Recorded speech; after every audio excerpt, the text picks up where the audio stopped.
At least, you have to give them food and body nothing. Opo. Hindi pa rin yung allowance. Wala pa yung allowance, okay pa. But the food and body nothing, you have to do it.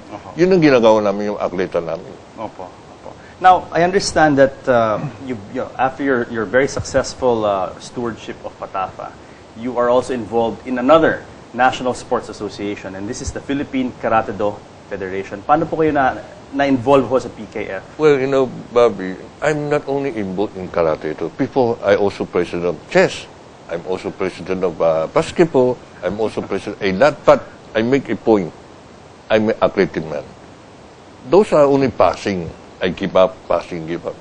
The reason I become the president of Patafa, it also because of the 2008 election in POC. During the time, the president of PKF is Mr. Eddie Ponce. Meron siya konti pupirma dun sa recruitment yata eh. So, na-invote siya, nagkulong siya dun. So, and it happened, there is an election year for the POC. Okay. So, and during that time, I'm doing everything to make successful Mr. Kuangko to be re-elected. So, I tell Mr. Kuangko, kung Mr. Peping Kuangko, yes, who is the chairman of the president of the Philippine Olympic Committee. Yes, okay. I tell him, if Mr. Eddie Ponce is not the one going to vote, I can assure you. But if Mr. Eddie Ponce is the one to vote, I assure you the vote is for you. Now, if he cannot go to vote because of he's now in problem, he have a problem now with his status. So, better I come in. Pero sir, before we talk about the problem with POC and PSC and the NSAs, I want to ask Attorney Estino, let's explain to the audience the structure of Philippine sports, amateur sports, and explain to them how the Philippine Sports Commission relates to the Philippine Olympic Committee and the National Sports Commission, National Sports Associations underneath. Ano po yung relationship ng tatlong yan? Okay. The Philippine Olympic Committee is the local affiliate of the International Olympic Committee in Switzerland. Now, all NSAs, when I say NSAs, the National Sports Associations must exist under the umbrella of the Philippine Olympic Committee. To the point that when the athletes from these NSAs go to the Asian Games, SEA Games, and the Olympic Games, they have to get accreditation from the POC. Otherwise, they cannot go to the said games.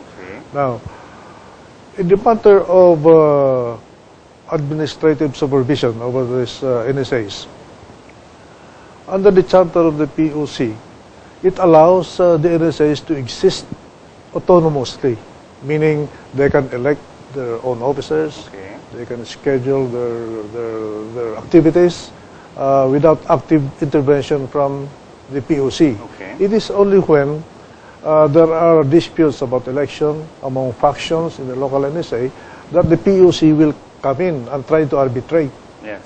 But before that, the groups within the NSA are allowed to settle the dispute among themselves, internally. Yes. And in most cases, it just goes that way. But lately, under the leadership of the current POC president, Mr. Peping Kuangko, we in the NSAs, and I say we in the NSAs because I myself was involved in several NSAs. I am also the legal counsel of cycling. I was also the Secretary General of the Philippine National Chess Federation of the Philippines. Suddenly, there has been an active participation by the POC in the internal affairs of the NSAs. When in fact it should be limited to, as you said, the arbitration of let's say, internal conflict. They can get involved in that sense. Later. At a later stage, after they let the NSAs internally fix their problems. That happened in cycling, as a matter of fact. Well, I don't know if I have to mention this. This is about karate-do, but this is one NSA also that got terribly embroiled in trouble. It went to a point that our cyclists in the Laosi Games in 2009 were not able to participate because of this leadership dispute.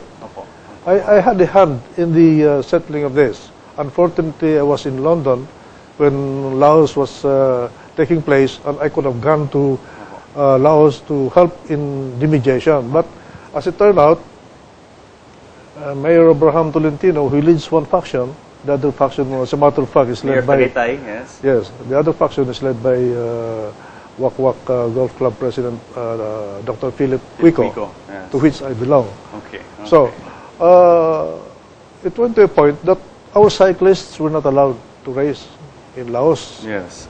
And this cyclist could have easily contributed at least 3 gold medals. And all because of this dispute, leadership dispute within the Yes. NSA, which you're saying the Philippine Olympic Committee is having a direct hand in, Yes. which they shouldn't be doing. Yes. And I accuse now the PUC of being lukewarm in treating the case of cycling. Because while before, the PUC was siding with the group of Dr. Philip Wico, lately they had been going into the direction of Mayor Tolentino. Yeah.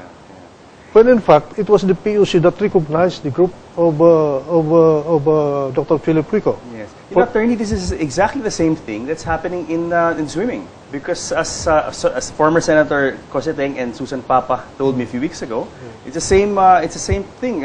Apparently, the POC interfering in the internal, affairs of the NSA. structure or power relationships within the NSAs. The perfect example now is in Karate Do.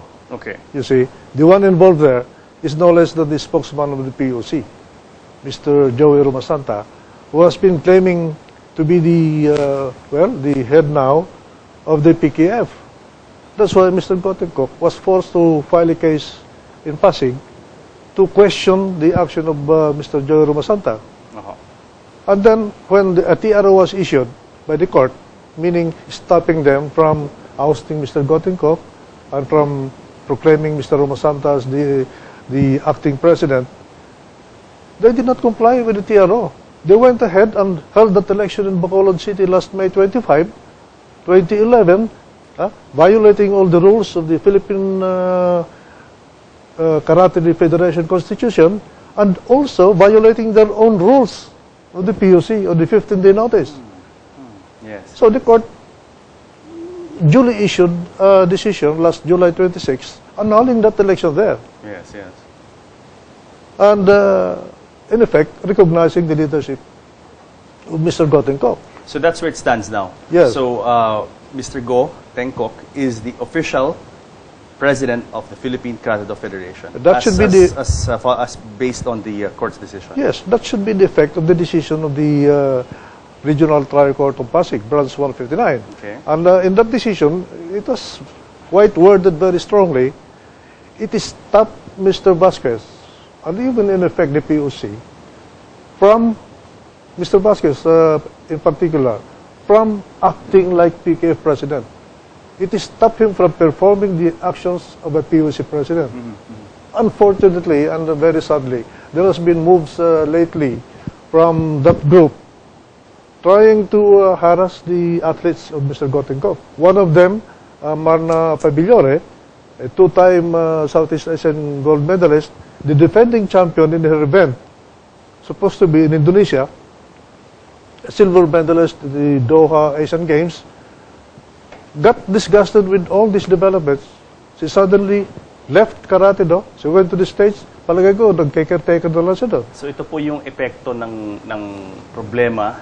We have all these athletes now who are actually very disgusted, disillusioned with what's going on. And as you said, attorney, the case of this lady, this girl, she actually just quit the sport altogether and left. She's a treasure actually. She's a national hero actually. Yes. But she doesn't like anymore what's happening in Philippine sports. And this kind of thing is happening in swimming, in so many other sports. As we go on and we talk about this issue, we're finding out that this is not an isolated case. This is happening in many sports. Dragon Boat is the next NSA that's having a problem similar to Karate Do. Opo. Well, hold that thought po. Yes. We're going to come back. We have to break for a few minutes. But ladies and gentlemen, when Philippines Uncut comes back, we're going to talk about more of the Philippine Olympic Committee and how this committee, this Philippine Olympic Committee, is being a detriment at the moment to Philippine sports. We'll be back.